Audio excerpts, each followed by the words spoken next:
Welcome back to Toffee Blues, your source for all things Everton. I'm Ollie Hayes, and today I'm bringing you a news reaction. So today, Everton have announced that Michael Keane will be staying with the football club after signing a brand new contract. As we know, this one has kind of been a little bit of a drawn-out saga as well, similar to the Calvert-Lewin situation.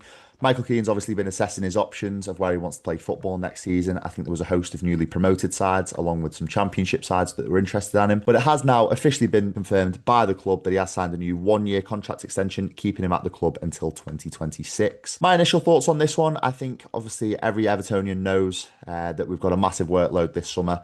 A massive rebuild. David Moyes, Angus Kinnear, Nick Hammond, they've all got a lot of work to do in terms of overhauling the squad. I think it definitely lessens the workload of having to go and get a new centre-back, spending money on a fourth-choice centre-back.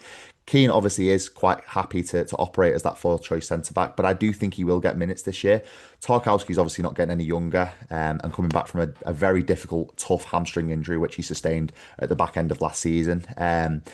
Also, I think it means that funds can be focused on different areas of the squad. Obviously, as I said before, it's a big rebuild that we've got going on. So I think it's quite smart, savvy business by the club to keep Michael Keane around. He's clearly happy to operate as that fourth centre back and given assurances that he will have some minutes. So I think it is. It's something that we can maybe look at next summer to revisit, or the summer after, maybe bringing in a younger, more hungry option. But obviously, we're 12, 24 months away from having to make that decision. So I think if we can focus our funds this summer into different areas of the pitch, I think it's quite smart and quite savvy to keep Michael Keane around. So I'm happy with it in my opinion. Sometimes it's better the devil you know, and I think I agree with the club decision to really try hard to keep him around. Obviously, as I said before, it's been a little bit of a long drawn out saga with him assessing his options, maybe a little bit less drawn out than the Dominic Calvert-Lewin saga, for example. But in my opinion, I said before, better the devil you know. I think I agree with the decision in this case, and it kind of prolongs our ability to maybe make the decision further down the line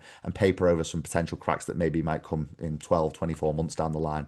But as I said before, we don't have to think about that. Michael Keane has obviously signed that contract extension, and we can focus our attention now to maybe getting in some different players in different areas of the pitch. But I'm interested to know your thoughts. I think this one may divide opinion a little bit. Michael Keane is obviously not one of the fan favourites. I think he's shown in recent times that he can put in some dodgy performances here and there. He can maybe potentially unnerve the defence when he's at the heart of it at centre back. But I think you kind of have to maybe err on the side of caution with going out to sign another centre half and spending money on another centre half that might demand more wages because they're going to sit there and be fourth choice. And as I said before, better the devil you know. But let me know your thoughts in the comments about the Michael Keane contract extension. But that is all from me today. Make sure you like, comment, and subscribe, and I'll speak to you soon.